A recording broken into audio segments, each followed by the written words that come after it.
Bismillahirrahmanirrahim. Assalamualaikum warahmatullahi wabarakatuh. Perkenalkan, nama saya Siti Sophia, mahasiswi Universitas Pancasakti Kampus D semester 5. Saya di sini akan membawakan materi mata kuliah Komputer dan Media Pembelajaran yang diampu oleh Bapak dosen Bapak Sujana MPD, yang mana tugas ini saya persembahkan untuk memenuhi tugas UTS di semester 5 ini. NIM saya 87203191500038. Baiklah, akan saya mulai saja. Menyusun media pembelajaran. Tugas seorang guru diwajibkan membuat media pembelajaran. Di sini ada pengertian media pembelajaran, manfaat media pembelajaran, memilih media pembelajaran, macam-macam media pembelajaran, kemudian ada langkah membuat media pembelajaran. Untuk pembahasan yang pertama adalah pengertian media pembelajaran. Media pembelajaran adalah segala sesuatu yang dapat digunakan untuk menyampaikan pesan atau informasi dalam proses belajar mengajar, sehingga dapat merangsang perhatian dan minat siswa untuk belajar. Kemudian, apa manfaat media pembelajaran?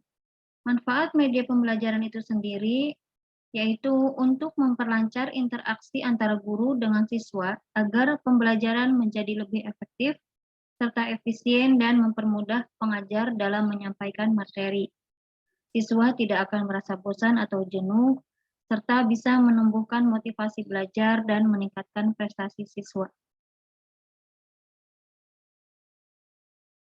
Manfaat media pembelajaran bagi siswa itu sendiri, yang pertama adalah memusatkan perhatian, kemudian membuat konsep abstrak menjadi konkret, lalu mengatasi perbedaan pengalaman siswa, kemudian dapat membangkitkan rasa ingin tahu siswa, selanjutnya dapat menyajikan informasi belajar secara konsisten, dan mengatasi batasan ruang dan waktu. Memilih media pembelajaran.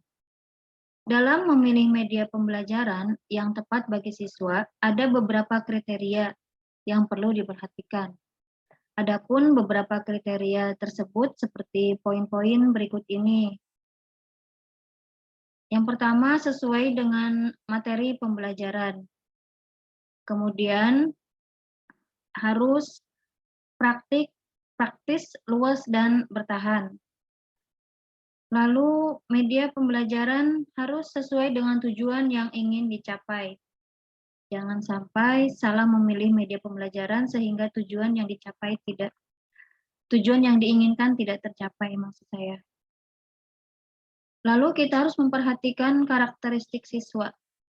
Kemudian kemampuan dan keterampilan guru dalam menggunakan media pembelajaran itu sendiri. Selanjutnya, fasilitas yang mendukung dan adanya biaya. Macam-macam media pembelajaran. Yang pertama ada gambar, yaitu berupa foto, sketsa, dan lukisan. Lalu ada papan tulis yang menyajikan tulisan atau sketsa gambar menggunakan kapur untuk papan tulis yang berwarna hitam. Dan spidol untuk yang berwarna putih atau whiteboard.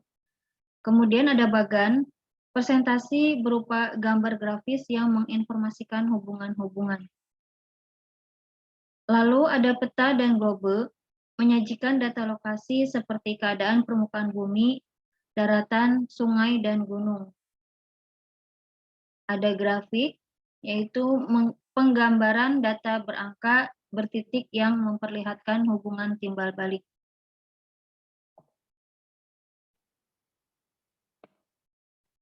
Langkah-langkah membuat media pembelajaran. Yang pertama, menganalisis keperluan dan karakteristik siswa. Program dibuat sebelum harus meneliti secara seksama pengetahuan awal maupun pengetahuan prasyarat yang dimiliki dan tingkat kebutuhan siswa yang menjadi sasaran program yang dibuat. Kemudian, langkah selanjutnya merumuskan tujuan instruksional dan operasional.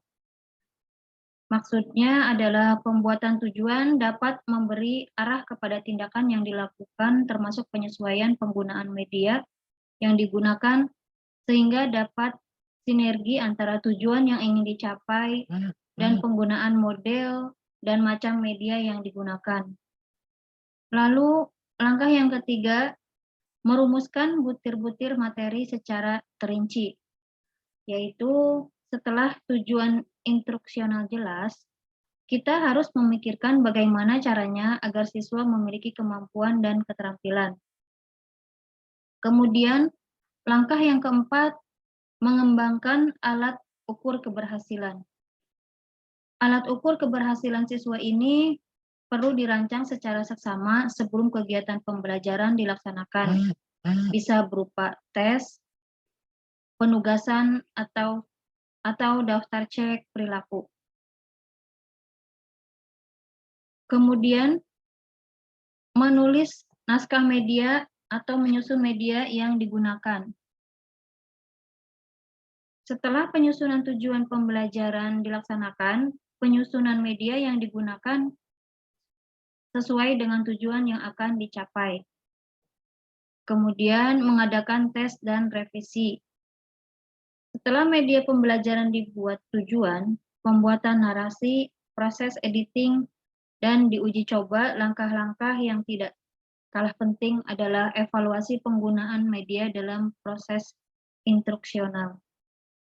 Baiklah, selanjutnya saya akan mempraktekkan bagaimana cara menggunakan salah satu media pembelajaran berupa tabel dengan menggunakan aplikasi SPSS untuk mata kuliah statistik.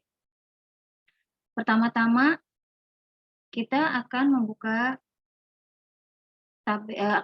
aplikasi statistik SPSS, kemudian kita menuju ke variable view. Di sini saya akan mencari data tentang siswa, lalu lanjut ke data view, kemudian saya pilih analyze. Saya akan mencari data regression ya. Kemudian kita klik regression. Kita akan mencari linear. Contohnya seperti ini. Akan keluar tabel seperti ini. Lalu kita masukkan Y yang sudah saya masukkan tadi ke dalam dependent, lalu X1 ke dalam independent, kemudian X2 ke dalam independent. Lanjut, saya akan klik statistik, kemudian R, sketching, dan deskriptif. Kemudian continue, dan saya klik OK.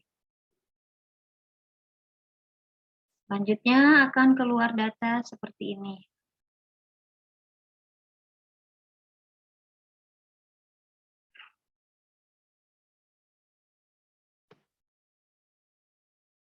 Itu saja presentasi dari saya dalam mempraktekkan media pembelajaran tabel data statistik. Mohon maaf apabila ada kekurangan. Wabillahi taufik wal hidayah. Wassalamualaikum warahmatullahi wabarakatuh.